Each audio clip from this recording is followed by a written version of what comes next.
My name's Alex. I operate Mother Oak Permaculture Farm, Homestead, Market Garden in Belmont, Nova Scotia. We're making this video on resilience today, April 16th, 2020, at the high point of the plandemic, as some people call it, the coronavirus situation that we're all entangled in right now. Resilience is a buzzword that's been going around for quite a while now. I happen to think it's a very important word.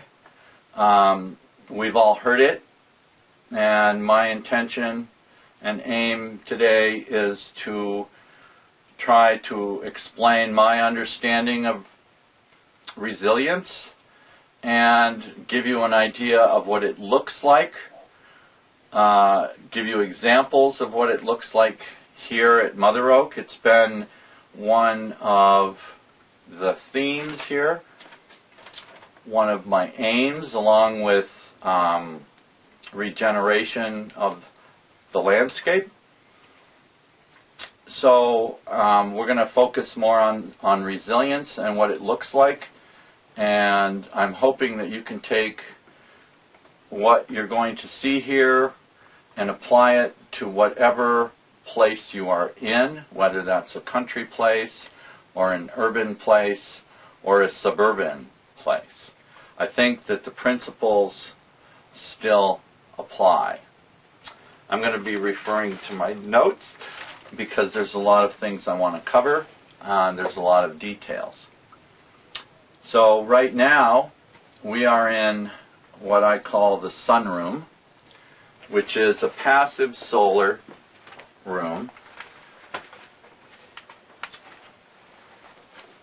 And the how this works into resilience is that it's designed. We design, and permaculture design is the subject. And what we're designing for is resilience. So my definition, my working definition, one working definition of resilience is the ability of a system, and we are all systems. You're a system, I'm a system.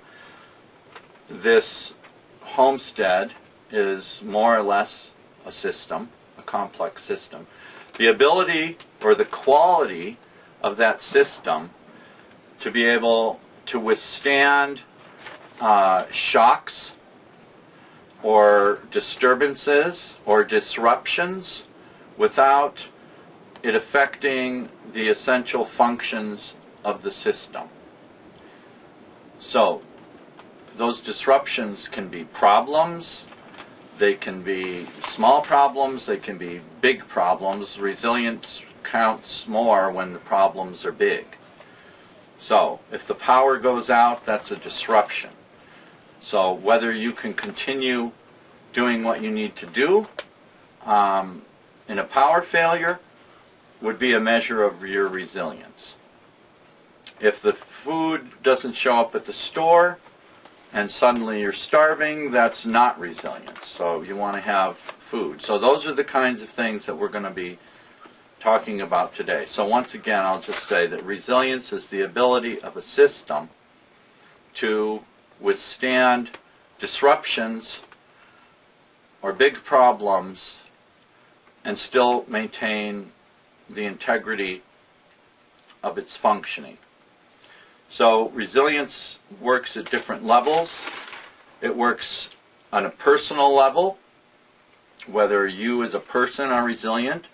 One of the factors, a big factor in your own personal resilience, is your health and your fitness level. So if your car breaks down and you need to walk 10 miles, if you don't have a certain level of fitness, then you won't make it. In which case, that's not resilience. Resilience is that your car breaks down and you can still get where you're going. Okay? So that's one example. So we have personal resilience, and then we have family resilience. And then we have household resilience. And the household resilience is something that we're going to talk about also today. So, again, I'm going to say, what does it look like? So in permaculture, we talk about looking after your essential needs. You begin, if you're going to say, okay, I want to be more resilient, a plan would be to start with your essential needs. According, and I'll use Maslow's hierarchy of needs. The first need is safety. There's not a lot I can help you with on that one, other than to have situational awareness, pay attention to what's happening, be like a hunter in the woods, and you know what's happening, what's coming, what the weather's is, what the terrain is, who's around, okay? I'm not going to focus on that. Another one would be, where I want to start is with water. So essential needs, safety, water, shelter, food, and a sense of belonging, and creative expression. And that's what we're going to try to cover in this video. So starting in here, I'm going to show you that our water system. So one of the elements to build resilience is to have what's called redundancy or backup system. So if your car breaks down, your backup are your legs, are your fit legs and good shoes. That's your backup system. And you've got it with you, and it allows you to keep going.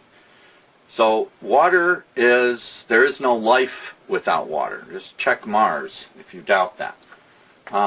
So we want water. We want lots of water because it's essential. And we also happen to grow vegetables here, so more than what feeds us. So water is doubly important. So this is a water catchment. It's just a barrel. There's a reason for almost everything that you see here. And already you've started to see some junk, and I'm going to talk about how junk fits into resilience. But this is a water catchment. It's very simple. It's homemade. There's a hose that comes from the outside of the building. And you can follow it, and you'll see where it comes up. So right now, the water is being caught off of this end of the roof only, and it comes out and it goes into this barrel. And when my internal barrel needs filling, I come out, I wait till it's been raining for 15 or 20 minutes, depends on the rain event and what's been happening. I wait for the roof to wash off. I come out here, I attach this hose like this. That's it. And this will fill up my barrel. I have to be here or my barrel will overflow onto the floor and get the floor wet in there, which isn't the end of the world, but I don't really want that to happen. So I need to observe and interact with this, which is the first design principle of permaculture, is design and interact. So I have designed this so that I need to interact, and I want to interact, and if I were to do this with mechanized systems that I can't fix or build, then that lowers my resilience. So as long as I can get up here and do this, then that's resilient. I have more funnels, I have a lot more duct tape, I have a lot more screws, I have these things. This is very simple.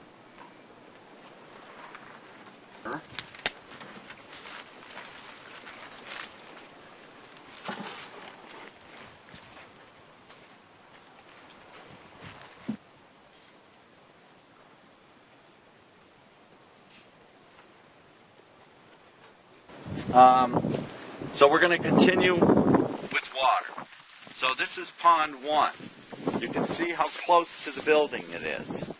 This pond has various functions, which I'm not going to cover. One of its most important qualities that adds to our resilience is that this pond is up high. The greenhouses and the gardens are below the level of this pond, and I can use gravity to feed the water from this 10-foot deep pond to my gardens. Okay? So how does that resilient? Well, I can use gravity. I can't think of anything more sustainable than gravity. I don't think it's going to stop working. So if the power goes out, you'd have to stop gravity in order for me to not be able to do that, unless I didn't have any hoses. But even then, we could carry it in buckets going downhill. If the day comes where we don't have hoses and buckets, we're going to have a lot more serious problems than making videos about resilience. So this is water stored. If this pond was not here and we had a big rain event, we would come out here and there would be wet ground but no water. The fact that I have a pond allows me to store the water. So water storage is very, very important. It also, as I'm not going to get into the other functions of the pond, that might be a different video. For now, I just want to emphasize to have backup and redundancy in water. So this water is available for whatever we want to do with it. If we want to drink it, then we would have to clean it. I probably wouldn't even make you sick if you drank it straight. Okay, so we'll keep going.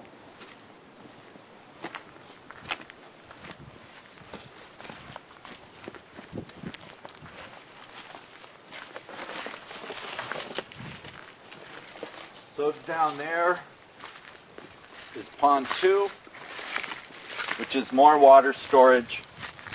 The function of that water is mostly, that pond is a habitat pond. You can see all the bulrushes. We had the ducks in there. There's lots of frogs in there. There's blackbirds that are nesting in there. We've scared them off right now.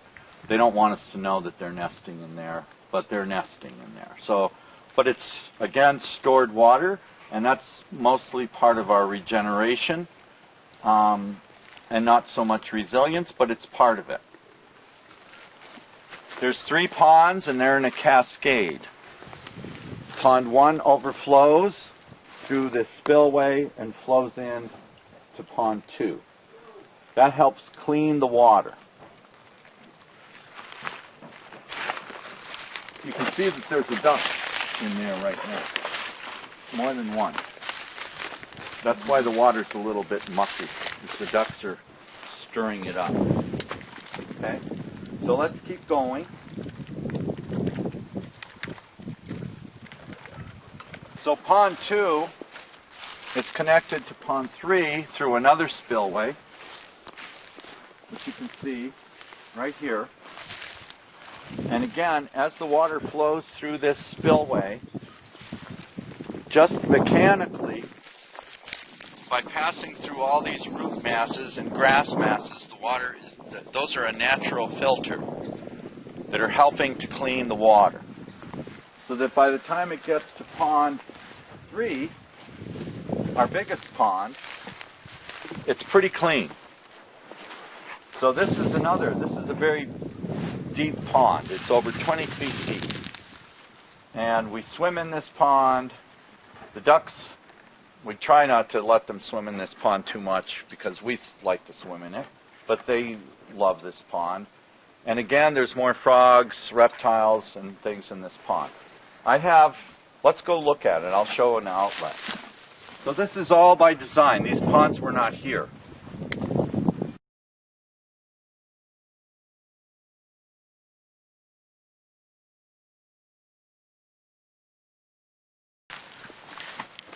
Designed and built into this pond is a pipe it's down approximately 5 feet in the pond, and it comes out right here. It's attached, it's got a spigot, a hose spigot.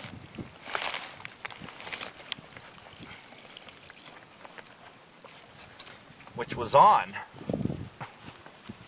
all winter, I guess. Anyway, I can drain that pond and water the garden that you can pan to right there from that pond.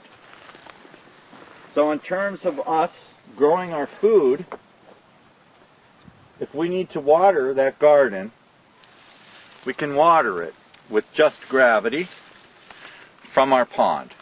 So that is what resilience looks like here, and what makes it not just resilient but anti-fragile, which means if something goes wrong, not only can keep watering my food, but then my food becomes even more valuable because I can water it.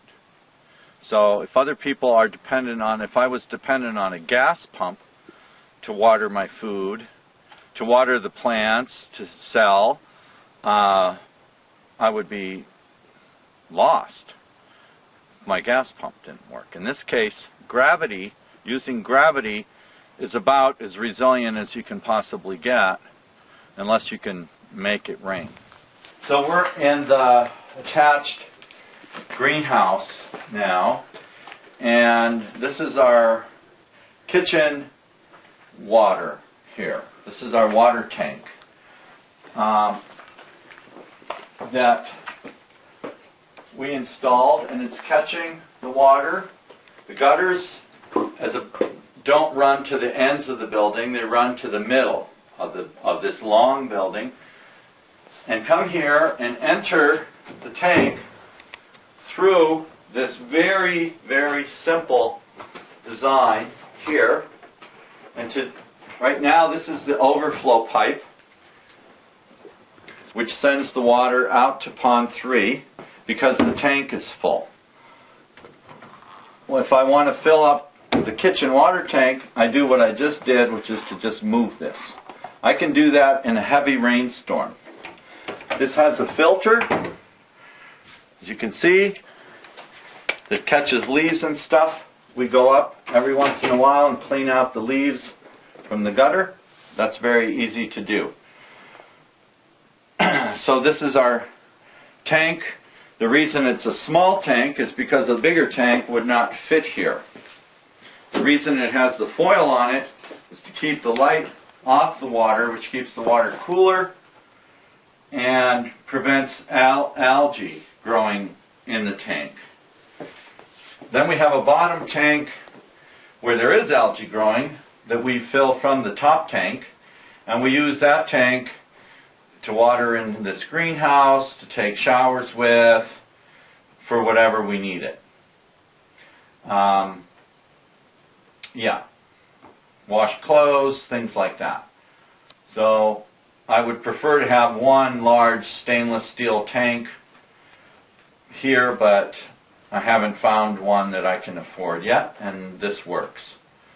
Okay, so that's part of the water situation here. I also happen to have in this building, when I got it, there's a drilled well next to this building that has a submersible pump, and we use that water. It's high in iron, so it's not very pleasant or healthy to drink, but it seems to be fine for the crops and to wash vegetables with. And that passes, and that's pressurized water, like what most people are familiar with. It comes out of a well, goes into a tank, it pressurizes it, and we have water coming out of a hose, which is what most people have. But as I said, that's not very drinkable, potable water, but we still have it. So we have like 3 or 4 levels of redundancy with water. So if the power goes out or that well gets contaminated, we still have our rainwater. If our rainwater if it stops raining, it would have to stop raining for like 3 months, we still have our ponds. And if the day comes when our ponds dry up, we're going to have very big problems. I would probably be one of the last places to run out of water unless you happen to live next to a lake. Okay, so another important thing isn't just that you have water, but that you have clean water. So it's not going to do you much good if your water isn't clean. So you need ways to clean it, and we're just going to talk about that for a minute. Okay, so this is the hand pump that draws the water from the tank we just looked at. So what's resilient about this is that I can actually repair this pump. I don't have to call a plumber. It's all very simple.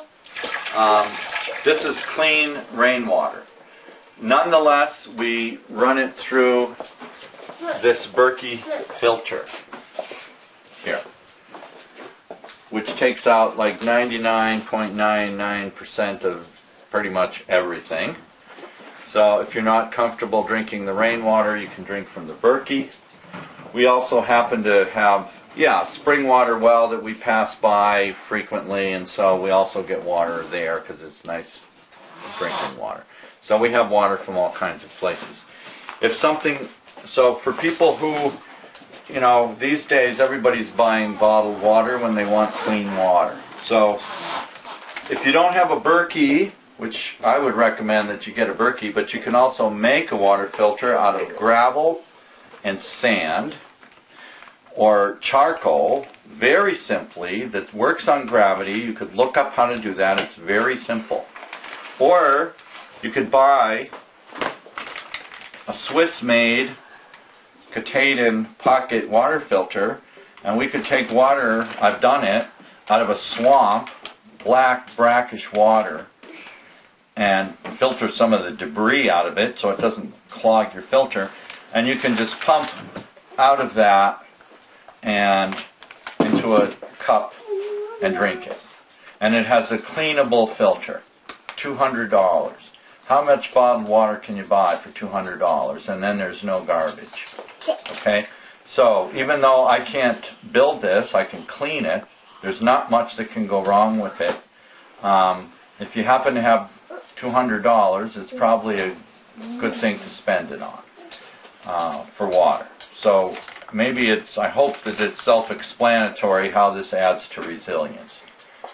So if our water is contaminated, can we still drink water? Well, if we have one of these, yes.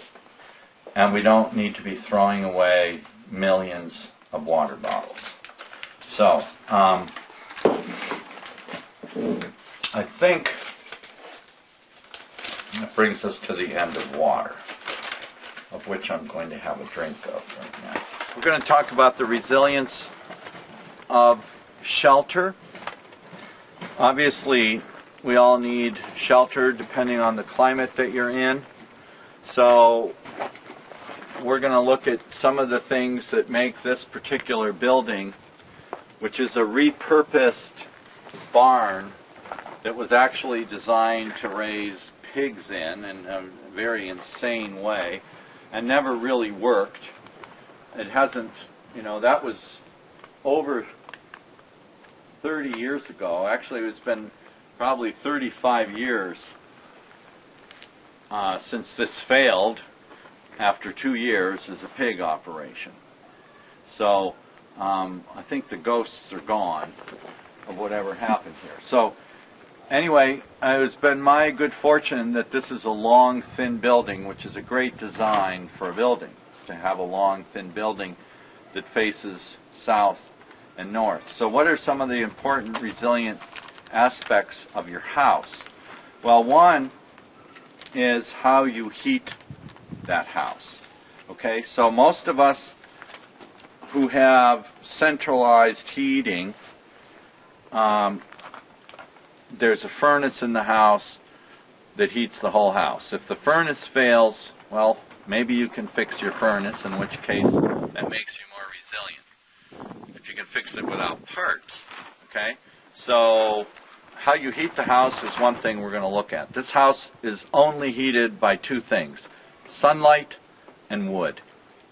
So sunlight we can count on some of the time, but you need to be able to capture it, and that's where passive solar design comes in. So if you can take your house and take advantage of whatever southern exposure you have to increase the passive solar uptake of heat, and then capture it with insulation, with the envelope. That's important. So we are doing that. We have an attached greenhouse, and we have lots of windows. On the south side, we're looking here at the north side, which has virtually no windows whatsoever. Okay, so in terms of heating, we use wood. So you'll see our wood pile over there. That we go into winter activity to go into the wood lot and selectively thin wood out of that lot, following a forestry principle which is to leave the best and take the rest. So every time that we cut a tree, our aim is that benefits the other trees around it, and we take out the sick, the bent, the ones that are near the end of their life. So basically we're acting as part of the forest to increase the health of the forest. Just like a wolf will prune or harvest from the herd and increase the health of the whatever prey animal it's after, by taking the weak and the sick, we're doing that. And we leave plenty of deadwood. So that's our unprocessed firewood. There's firewood all over the place here. We're going to get to food later, but this is our outdoor kitchen. We call it the summer kitchen. It has a rocket stove, which is very, very simple to build. You can do it with 4 cinder blocks. You can build a rocket stove, and we can actually post a picture of that. So that with a small amount of wood, and I'm talking a small amount of small wood, this size or smaller, you could boil yourself up a pot of potatoes or whatever that you're going to cook on a rocket stove. You could have it in your backyard, and like I said, you can make it with 4 cinder blocks. We also happen to have a cob oven. So we do have a propane stove that I do value, that was given to me, but I can't come up with any propane. So if I'm out of propane, then I can't cook. So in order to be more resilient, we've gone to wood. We're not about to run out of wood, and probably not going to run out of matches anytime soon. And we do have the little flint and steel if that were to happen. So if the day comes where we can't light fires, that will be a very bad day on all levels. But we can cook our food out here if we need to.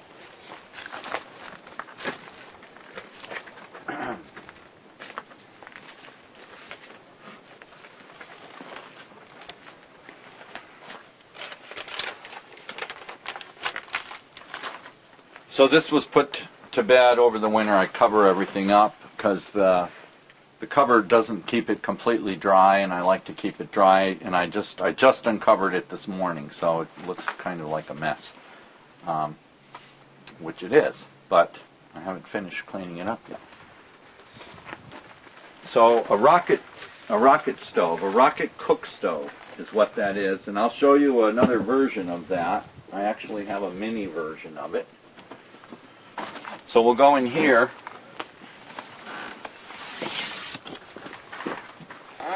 and talk about the building a little bit more, but we might as well focus on this kitchen cook stove, which we're everybody had these in the 50s and even through the 60s.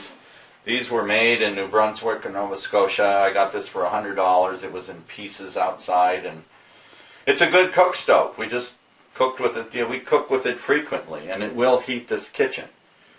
So again, the fact that we don't need power from a centralized system to cook makes us very resilient in terms of food and shelter. So I'm going to mention the difference between centralized and what's called distributed systems. So centralized systems is what most of us are familiar with. All of the power comes from a central power plant. The gas, if you're heating and cooking with gas, comes from a central power plant, and that's sent out through various pipelines or trucks to fill your furnace or whatever. But it's all coming from an oil platform in some centralized system. If the centralized system goes down, everybody goes down. If you have a distributed system, then that doesn't happen. So if everyone has a few solar panels, that's a distributed system, as opposed to putting all the solar panels in one place or all the windmills in one place. So from a design point of view, you have more systemic resilience if you distribute the system. So it really doesn't matter what's happening to the local power plant if you have a wood stove, because it's distributed and everyone could have one. That's what distributed means. So again, passive solar, this is the south side. We don't need to run the lights. We let the light in. So this is a very low impact building. The other thing that makes it low impact is that we don't have any standing hot water in this building. Virtually every single house has standing hot water, which means your water heater is there with the water at 110 Fahrenheit to 140, and it's just sitting there at that temperature, keeping the water hot all the time, even though you only need it a few times a day. Okay? So we don't have that, which saves a tremendous amount of energy. When we want hot water, we heat it up. If we want to take a shower, we heat the water up, and we can do that with either wood or solar electricity, which comes from our solar panels. Does that add to resilience? Not exactly, but it certainly lowers our footprint, which means that we are less part of the unsustainable civilization and more part of the solution of a civilization that lives differently. So from that point of view, we're making civilization more resilient. Now, you can see the attached greenhouse through the window there. So that, you can think of that as a solar collector, and that is funneling heat to the building. So one of the most important things about shelter is that it's warm, obviously, and that it's durable, and this is pretty durable, and that it's low maintenance and easy maintenance.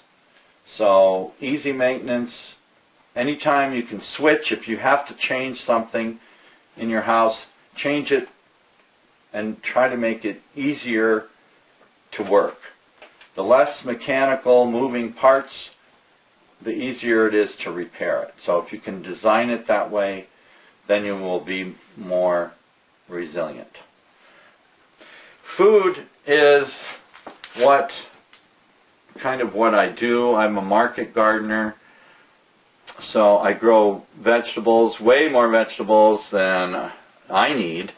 Probably enough vegetables for 40 or 50 people.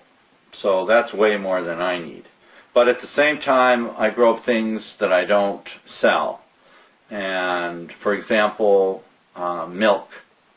The milk goat, as you see, we have a milk goat and we get some milk. We do things like make cheese here. This is cheese being made right here. Cheese cloth, and we're making cheese, and you can see the whey down there. So I'm making cheese with surplus milk. Okay? So I don't need to go to the store for cheese. I don't need to go to the store for milk. I don't need to go for vegetables. But I do, grain is something that we eat a lot of here. It's hard to live without complex carbohydrates.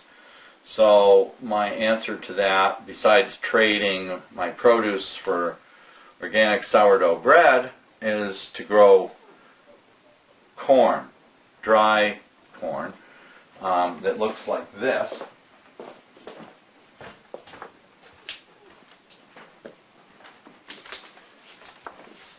This is what our corn looks like.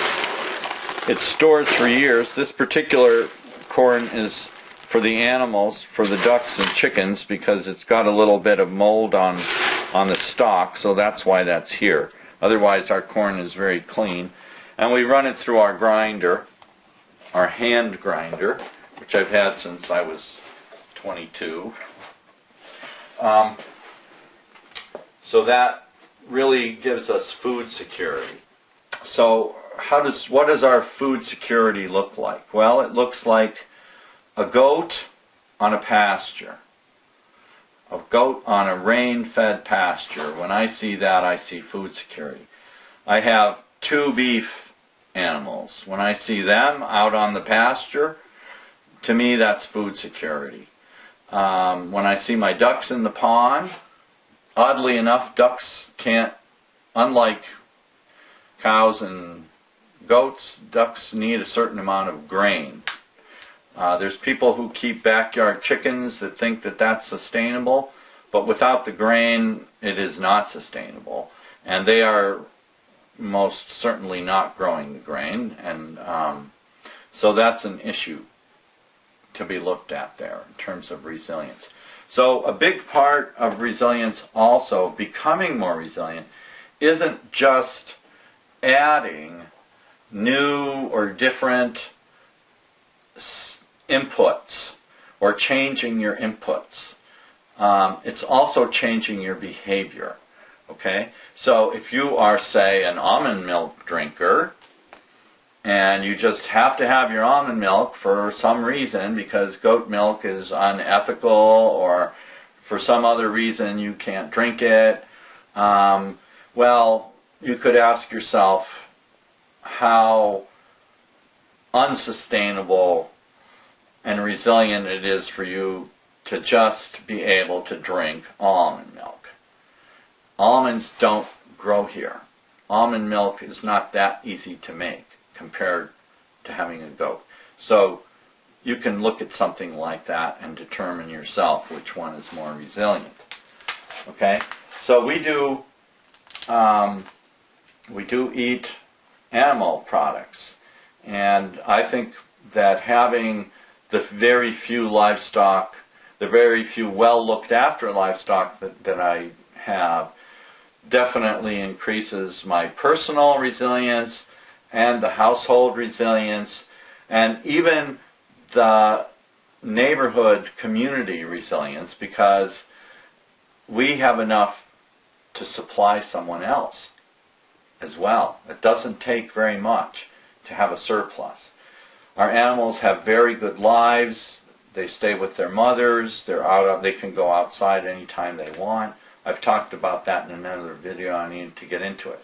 But it also, taking care of those animals increases my own capacities and fitness, which contributes to my resilience, as opposed to just driving or waddling to the store and just buying my food.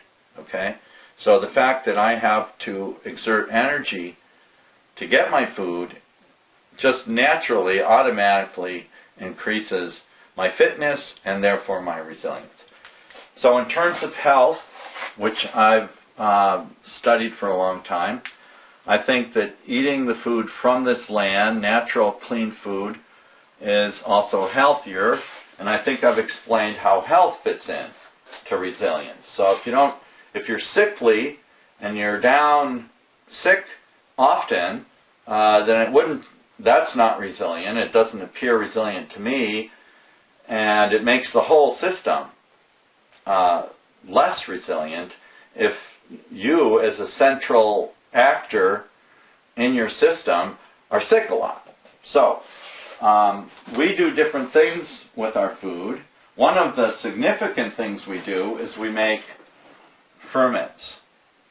So most people are familiar with sauerkraut, which this is sauerkraut made out of red cabbages ferments. But we also make pickles, which are ferment. We make green beans, which are ferment. We do hot peppers ferment. We do leek ferments. So what's resilient about ferments? Well, one thing is that they're very easy to make. All you need is salt. When salt's not available anymore, again, we're going to have much bigger problems than being hungry. But salt's available. It's something I buy in large quantities and keep a store of. But you don't need hours at the stove heating and boiling things to make ferments. It is April, and those ferments are in excellent shape, and most of them were made in October or September or even August. So it's a way, if you can store food without refrigeration, that's going to increase your resilience. Because if your refrigeration goes down and your food spoils, that would be not resilient. So the more you can rely on food that's easy to prepare and store, and that you could grow yourself and use that surplus. So what we have to do here in this climate, in a temperate zone 6 climate, is we need to grow 12 months of food in 6 months if we're going to be resilient and self-sustaining in food. So that requires an intense focus during those 6 months to make sure that you come up with that food. It's not that difficult once you get the hang of it. People used to do it all the time. Everybody had these skills. So even though they may seem, a little bit intimidating, it's not that difficult. So the growing, I'm not going to cover the growing of food today. That I've covered that a little bit in other places, and that's not what this is about. I'm not going to say much about preparation beyond what I've said about ferments. I can list some of the things that we store here. We store our own carrots in our cold room, which we could have a quick look at. We'll look at it first from the outside.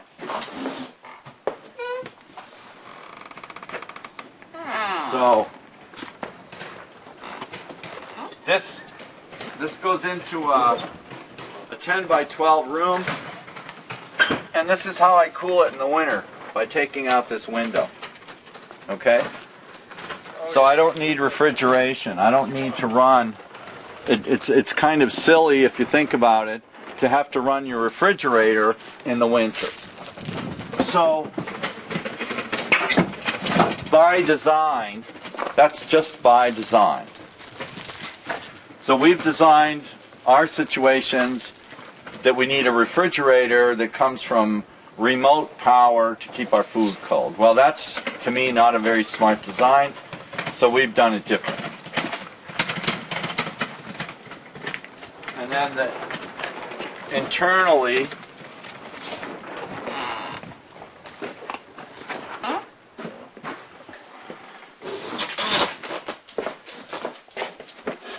the cooler looks like this. There's not a lot in it right now. With absolutely no added cooling other than the window, the cooler's at 42 degrees Fahrenheit, which is 12 degrees C, cool enough to keep your carrots and your beets and your apples. smelly as the dog food. Okay. So, and then we have, to keep our dairy cool, we have a little cooler in here, and that's where we keep cheese and milk, and we have an ice bucket in here that we take from our solar powered freezer, and we have a more controlled cold temperature.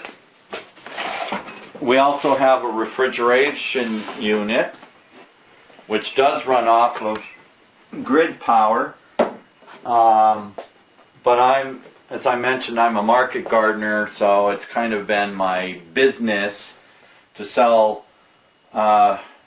fresh produce, and it's hard to run that business successfully without having summer refrigeration, which is why I have summer refrigeration.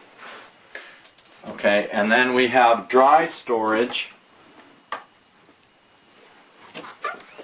This is the pantry, another multifunctional. Everything functions are integrated. So the office is doing more than just being an office, the kitchen is doing more than just being a kitchen, and the pantry is doing, well, mostly being a pantry, but it's also storing excess tools. Which brings me to this, which I almost forgot in terms of tools. So I want to show you this. So in terms of,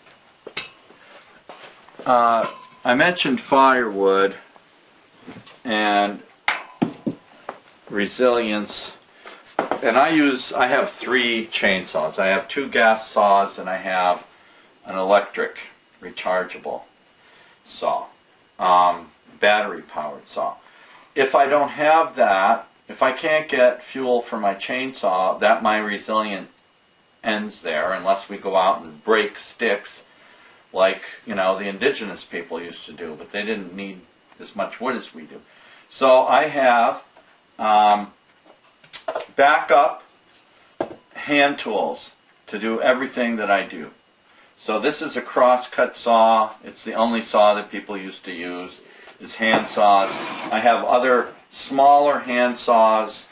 I have axes and hatchets, so that if we couldn't get fuel for the chainsaws, we could still get wood. It would be a lot more work, but it wouldn't end our existence.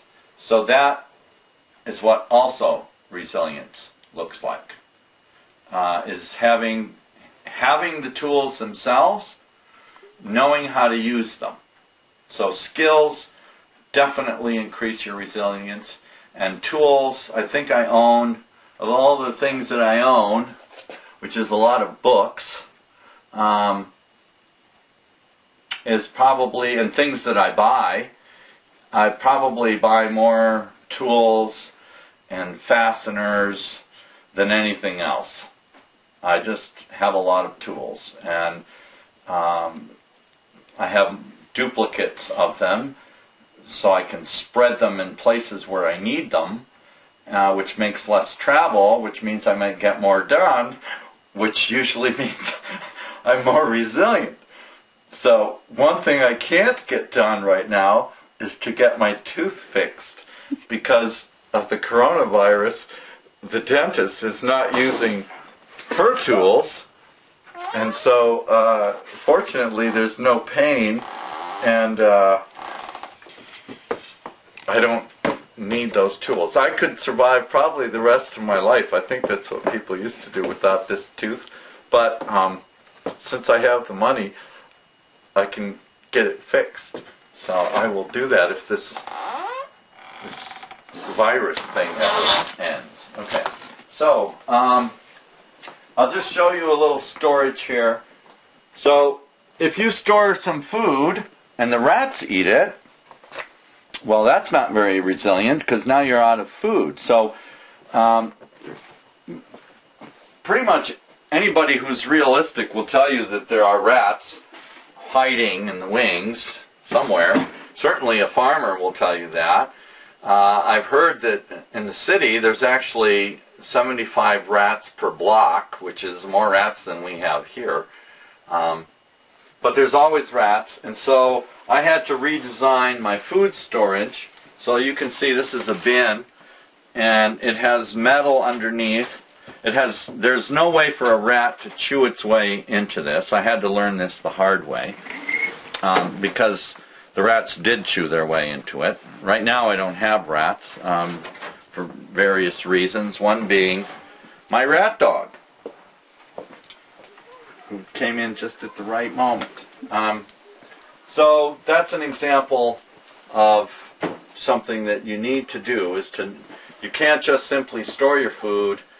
You have to store it in a way that nothing else is going to get to it. So these are expensive, low energy freezers that can run on solar panels. I can't. If something goes wrong with them electronically, they can't be fixed without parts. So, but one thing that I've done as an example of resilience is if that happens in this winter time, I have the tools to cut ice blocks out of the pond, which is what people used to do, is cut them out of lakes, and I could put ice blocks in these freezers to keep things cold. In the summertime, I would have to lower perishables into cold water, which I could do in my cooler. I could make that happen to further increase my resilience. We're not there yet. We're not in that bad of an emergency yet, and I hope we don't get there. But it's good to have a plan. That's another part of resilience, is having a backup plan, having a plan B. Quality of the food, the quantity of the food, the preparation of the food, and the storage of the food. So those are all, and the growing of the food, those are all things that are very doable, that people used to do, that can be done, which moves you towards self-reliance, which moves you towards resilience. Okay. So one of the things I want to mention that's related to resilience generally is, and I've mentioned it, is being able to build and repair things. So you've probably noticed that I have what you could call a lot of junk laying around. If you could forget about the tidiness aspect of it for a moment and just consider this, that to me, that junk, if you see it here, it's because I consider it a resource, not junk. If I don't ever use it, then it's bad junk. I try not to keep bad junk. Bad junk is stuff that you can't ever reuse for anything. So I'll give you some examples. Here's some cardboard. We actually use a lot of cardboard. We use it in the garden, we use it in pathways, we use it to smother weeds. So if you see a lot of cardboard, to me that's not junk that I need to send away somewhere. I'm actually glad to have it. This, on the other hand, the tape that holds this box together would be bad junk. I took it off this one already. So, I guess I'm not going to get it off. Anyway, so used tape like that is bad junk. There's nothing I can use that for. Okay? I wish it didn't exist. So if we could stop taping the boxes somehow, that would be good. So I can't reuse that. So I'm actually going to put it in the so-called garbage, which we have very little of. But I just wanted to make the point that being able to actually keep stuff, which is a nicer word than junk, to keep stuff, the more stuff you can keep around, the better chances that you'll have that you can repair and make what you need. So I have piles of bricks, I have piles of wood, I have all kinds of boxes and just all kinds of things. Metal especially is very valuable. And then you need tools and some know-how. But once you get that part of self-reliance and part of resilience is to be able to keep going without having to go to the store. That's very important. And so having resources around, even if they look like junk, is important. All right, so one other aspect of our structure here and our patterns of habitation here that radically respect the law of reciprocity. Another way to say that is the law of return, which is nature's law. The way she designed it is that everything goes back, that death feeds life, and that there's a cycle there. So the leaves fall down and the worms eat the leaves and increase the fertility and to grow the trees. We have completely, as a civilization, severed that dynamic of return, especially with our bodily excrement. Okay, so this is something that moderns have done that is fairly new. We don't do that here, and I will explain how that increases our resilience. This is a pee bottle that I use it to pee in, and I have for many, many years. It's easier for women to use buckets, but it's still pretty easy. And we segregate our solids from our urine. You can look up urine. It's very valuable stuff. It does not belong in clean water. It does not belong flushed out into the rivers or the oceans or into tanks and dumped places. That's not where it belongs. It belongs back in the land because it's very nutrient rich, is one reason. As far as our solids, there's no flush toilets here. We don't have flush toilets. Just like we don't have standing hot water, we don't have flush toilets. This is my little outhouse. We have another outhouse. It's very simple. This is a humanure system. It's based on a bucket. We cover the solids with this coffee chaff, this stuff, which is perfect for what we need. This is a byproduct of roasting coffee. If you didn't have this, we could use leaves, we could use sawdust. There's other things you can use to add to the bucket to kill the smells, to keep the flies down, and to add extra carbon. We empty the buckets into this. We don't mix our compost with our vegetable compost and our animal bedding. This is just humanure compost. You can look at it. So this is all pretty funky. I haven't needed to fix it lately. This has been like this for 20 years and I haven't needed to repair it, but I will soon. So we dump a bucket in there and then we take some moldy old hay and we throw it on there, and that will look like that by next spring, and that by the end of the summer or even the middle of the summer will be ready to add around the fruit trees.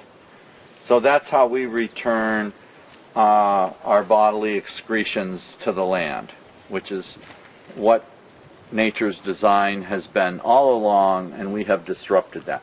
So how does that make us more resilient? Well, fertility, if you're growing food, fertility is a big deal. If you know anything about growing vegetables, you cannot grow them without fertility. So most gardeners, including organic gardeners and farmers, unless they have animals, and sometimes even if they do have animals, they have to buy their fertility. So whatever they're buying, whether it's chemical fertilizers, which is what most agriculture is using, phosphate and potassium fertilizers. Those are all basically heavily extracted with fossil fuel energy. And I buy blood meal, I buy bone meal. Those are produced industrially with a lot of energy. And if I can't get those, then I can't grow food, which is not very resilient for me or for you if you're buying my food. So that's where the excrement comes in. So it's been calculated, interestingly, and by some people, that most of us will excrete about the same amount of fertility that it would take to grow our food for a year, in a year. Excrete in a year what it would take to grow your food in a year. So that's an interesting dynamic to contemplate. At any rate, the fact is that I could not be able to buy any fertility, and just with urine and wood ashes, just those two things, urine and wood ashes, have a complete nutrition for plants and trees, just with those two. So that definitely increases resilience. Another essential need, and I think we all know this, is belonging, which we could also identify as community. So as you can see, there's people around here. Some of them are visitors, like the one holding the camera, and two of them are interns who are here, and they may or may not become permanent community. That remains to be seen. But working together. If I was here doing this just by myself, I think I might get a little depressed. So that's because my need for belonging isn't being met. So as I don't need to tell you that it's more fun to do things together. That includes harvesting wood, growing vegetables, cooking, eating, playing, whatever it is. So so there's provisions for that here. The house is designed to have, I have surplus sleeping, comfortable sleeping space. It has been my intention to have a community here all along, which makes me much more resilient when they're here. If I fall down, I'm getting older, I break my arm, I break my ankle, I'm screwed unless there's other people here. So that's pretty obvious how that increases my resilience. So that's a very important element of resilience, is other people, and to have a cooperative relationship with other people. If the other people happen to be nasty neighbors who don't like what you're doing, well, that doesn't help your resilience very much. Or suspicious neighbors, or you know, neighbors that report you to the police because, you know, they saw you pee outside. That's not very helpful. So the people that you're surrounded with are important as allies, which means like-minded people who have the same intentions. And our intentions here are to be part of the solutions, more of the solution than the problem, in terms of what civilization, hyper-industrialized civilization, is doing to Mother Earth, which is clearly unsustainable, which means it will not last. It cannot last, and therefore it will not last.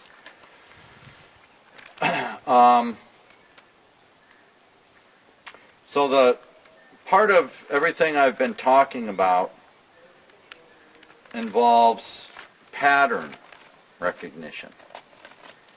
And it can be taught, pattern recognition.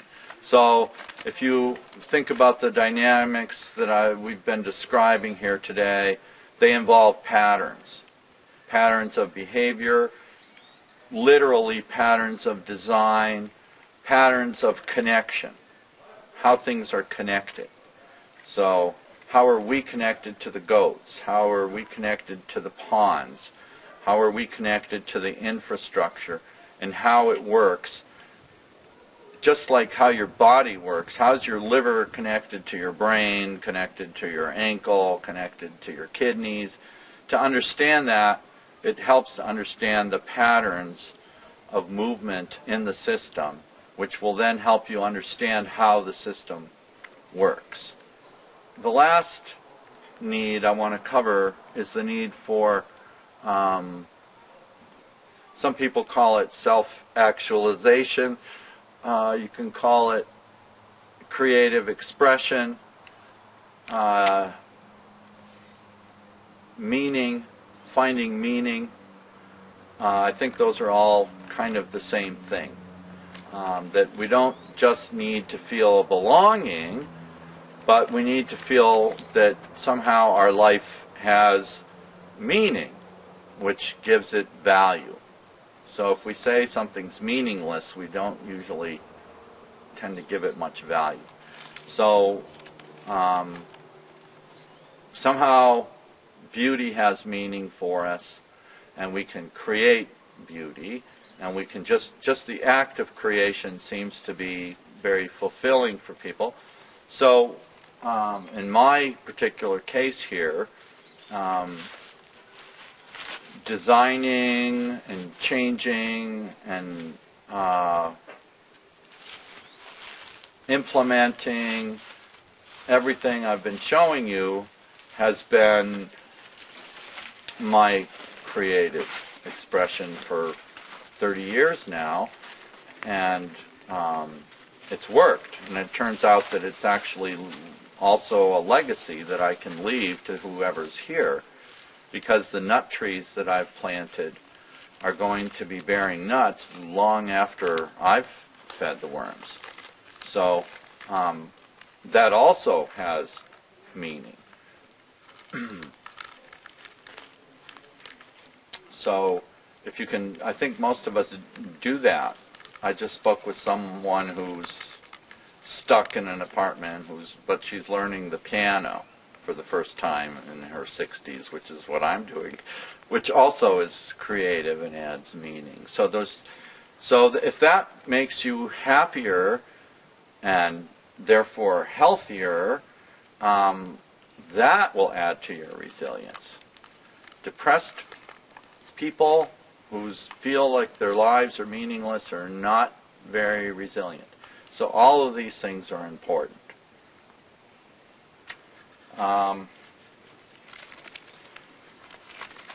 So I would invite you to consider designing more resilience in your life, starting with behavioral changes, which requires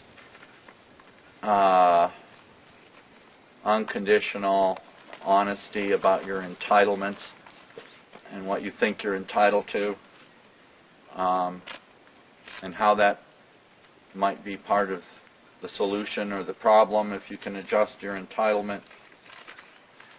To examine your assumptions. Is the power always going to be there? Is the gas always going to be there? Is the gas station always going to be there? Is your refrigerator always going to work? So I think most of us live with those assumptions, conscious or not, and therefore we're not prepared for a disruption. So this is about preparing for a disruption, and we are in a disruption. Anyway, so living like this means that you have to do more. There's very little that's push button, which actually makes it more resilient, because the systems are systems that you know how they work because you built them or you helped to build them, and if you did it a certain way, you can actually repair them. And there's a lot of satisfaction in that. and it also saves money. So, which means you don't need to earn very much money, which I really enjoy not earning very much money. So, anyway, it's that's about all I can offer you on resilience today.